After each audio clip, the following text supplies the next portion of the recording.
What's up, guys? It's been a while. I hope you're all doing well.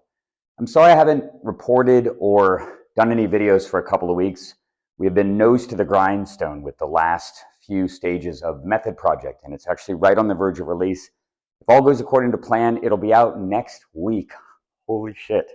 Finally happening. It's been many, many months in the making and is comprised now of a total of 26 videos, including 16 instructional videos, with a mixture of storytelling and then 10 additional bonus features, which really kind of lean a little bit more into the storytelling and backstory and have some amusing anecdotes about things that have happened along the way. So stay tuned for that, coming any day soon now. And of course, there'll be announcements in a bunch of different places. The website, very simple to remember, easy to learn, www.learndiscgolf.com.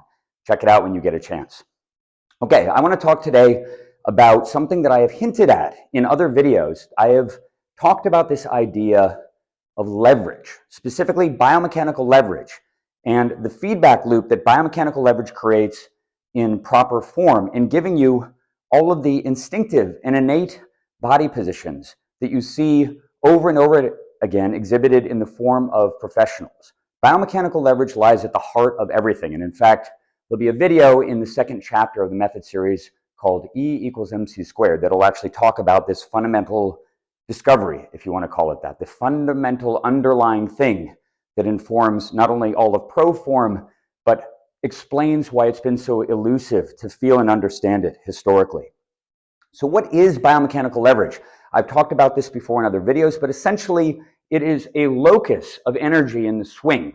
You can feel it actually very easily when you learn to leverage your arm, which is one of the things that you start to do when you first start to watch the Method videos and you begin to understand the brace and how the brace connected to the swinging arm allows you to feel biomechanical leverage in one place. But basically what happens is as your arm accelerates and it's not stiff, you get exponential acceleration out at the end of the lever, and your arm forms this powerful three-part lever, and as you hone in on it, you begin to feel this distinctive heaviness. You begin to feel the inertial mass of your arm as it accelerates under leverage. And when you connect the disc to that, you feel it even more.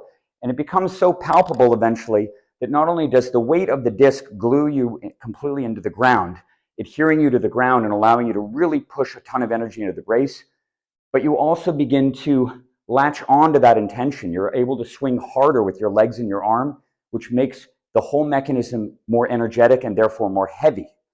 And your brain understands that heaviness and it begins to throw the disc harder and harder and harder as you gain comfort and you don't lose your balance. So, how to actually feel this, and what does the leverage thing actually feel like? What is this weird mystical thing that you've heard described by other players in the past? A long time ago, years and years and years ago, when people were trying to instruct people on how to learn disc golf, they talked about this thing called the hit. I remember reading about the hit and hearing about it in videos and stuff all the way back in 1999, 2000, years ago, when the instruction for the sport was much more rudimentary. They were always talking about the hit, and I had no idea what that meant, because at the time, like so many people, I was spinning to throw the disc in a huge circle, and I was trying to figure out where to let go of it to make the disc go fast and as far as possible. But in a giant swing, where your arm is dragged all the way around your body and your brace is actually pointing in a different direction, there's no such thing as a hit. You may think that the disc is being torn out of your fingers, but really you just have a cue of where in your spin to let it go, kind of like a discus thrower almost. You're not feeling the hit at all. So to explain this feel, I figured that I would tell a little story. I'm going to get a little closer to the camera here.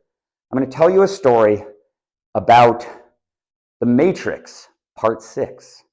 Not episode 5, which hasn't been made yet, but episode 6. We're going to call episode 6 Smith's Revenge, because maybe it's 2028 or 2029, and Lana and Lily Wachowski, the two genius auteurs behind the Matrix series, have kind of run out of ideas. And they're also trying to kind of make this movie for the ethos of the time.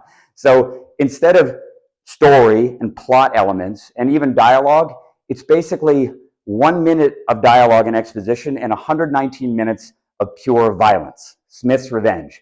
And guess what? In this story, you are Neo. And you've been duking it out with Smith all over the city. You're destroying everything, of course, with the best CGI that money can buy. And after about an hour of pure violence, the two of you have a little discussion while you're standing in the middle of a town square. And then after a minute or so, it's straight back to the violence. And that's where we pick up in this story. Because you're standing there in the town square, and about a quarter mile away from you is Agent Smith. And Agent Smith has tried to shoot you with a gun, and he's failed. He's tried to shoot you with a machine gun, and he's failed. He's gotten in a helicopter and used a giant 50 caliber handheld thing on a turret to shoot you, and he's failed. And he's gotten in a tank and fired shells at you, and he's failed. And he's gotten a howitzer, and he's fired that. And every time, because you're Neo, you're just like bobbing and weaving and bullet timing your way from the projectiles. And he hasn't really honestly scratched you, but he's escalating and he's pissed off. And now Smith has something truly special. He's got a battleship, a fucking battleship. In fact, specifically, he's on the bridge of the Yamato, the biggest battleship probably ever built, at least in terms of its guns, built in 1942 by the Japanese Imperial Army. And Smith's on the bridge of the battleship of the Yamato, and he's got his finger coming down on the trigger to fire this gigantic shell at you. So the huge guns are pointed right at you. Smith presses the trigger. There's an enormous explosion of energy as the central gun on the Yamato, which is 18.1 inches in diameter, a foot and a half, imagine that, 60 feet long. The cannon itself weighs over 100 tons, unleashes pure energy and death right at you. And emerging from this huge bore comes a shell. It's probably the biggest shell ever made in the history of battleships or ship-to-ship warfare on the ocean. It is 3,200 pounds. It's taller than me. And it's moving at around 2,700 feet a second, which is like 2,000 miles an hour, about this, almost the same speed as an AR-15 bullet. Instead of one of those tiny little things, it's like as big as a car, and it's headed right for you from a quarter mile away. But you're Neo, of course, and as soon as you see this giant flash, you activate bullet time. And so instead of obliterating you in an instant, the shell emerges slowly, and it makes its way towards you. I'm going to just flip the frame of reference around. Imagine you're here and you're looking that way at the shell. And so it comes towards you, this torrent of pure energy, 3,200 pounds, more than a ton and a half, moving at 2,000 miles an hour. And you're in bullet time. So what do? You just step out of the way of it. And this huge shell lumbers past you, hovering in midair. And right as it comes up next to your head, you snap your fingers, because it's the Matrix Part 6, and you actually have the ability to stop time. You stop time, but you don't stop gravity. Everything still works. You're still Neo. You're still walking around in 1G of gravity. And yet the shell, with time frozen, is sitting in front of you, seemingly hovering in space. And you walk up to it. You walk up to this enormous bullet of pure energy, and you put your hand on it. And you rub your hand up and down the side. And then you come around behind it. Now keep in mind, there's nothing holding it in the air. Gravity still works, but there's nothing holding this thing in the air. There's no resistance in front of it. There's just air in front of it. And you put your hands up against the bullet and you start to push. And you push and you strain and you put your back into it. And nothing you do makes it move even 1 millimeter, even though it's sitting there hovering in space with nothing in front of it, nothing seemingly holding it up. And yet it resists all of your efforts to push it. You push harder and harder. Eventually, you get in a car and you smash a car into it, and the car breaks into a million pieces. You get in a semi-truck and you drive the semi at full speed at the bullet, and the whole semi accordions into it. And the reason why nothing can move or dislodge this object is because its inertial mass, as a consequence of how much energy is captive inside of it, is insane. It's probably tens of millions of pounds. Nothing can budge it. The reason why I'm telling you this story is because when you're looking for the hit, and when we talk about inertia in disc golf, you are creating that effect in the disc. The disc is the bullet. The disc is the bullet. And the mechanics, the biomechanics that I teach, that this system teaches to you, allows you to turn the disc into that. it allows you to feel the bullet for real. You can feel the inertial mass of the disc as you accelerate it properly. As you get it up to speed, as you gain confidence, and you start swinging faster and faster. And your arm, first, as you train, you start to feel that heaviness in your arm. And then when you attach the disc to it, that heaviness is amplified. And as I mentioned before, eventually you feel like you're swinging a big, meaty sledgehammer. So what's the consequence, though, of feeling the bullet? Your brain knows where that mass is. It actually anticipates it.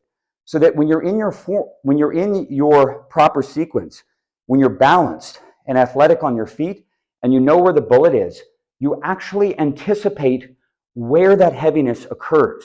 Your brain will know where it is.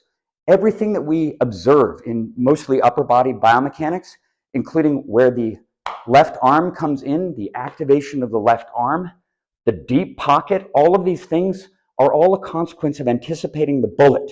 It's creating the shortest time frame of acceleration in your mind for your mind to trust that the object is going to be super, super heavy. Because when an object is super, super heavy, your brain trusts that it can throw it extremely hard. If you do not feel the bullet, if the bullet is fuzzy, if you haven't figured out where it is, then your brain will not trust that it can exert full energy into that point. It'll be murky. It won't give you the velocity. And if it doesn't give you the velocity, the feedback loop decays immediately. You don't get the heaviness. There's nothing to latch onto, and pretty soon you're swinging a paper plate and trying to spin around to produce the energy again and again and again. Feeling the bullet is at the key of this. I'll be referring to the bullet in future videos. And in fact, I have another video coming up in just a second. It is going to be called Finding the Bullet, because once you've felt the bullet for the first time, you need to train your brain to find it, depending on the situation, depending on coefficients of friction, depending on the intention of the throw, how hard you're trying to throw, and of course, depending on the disc you're using. Feeling the bullet and then finding the bullet. That'll be the subject for the next video. Thanks for your time and thanks for watching. The method's coming, guys. Can't wait. See you soon.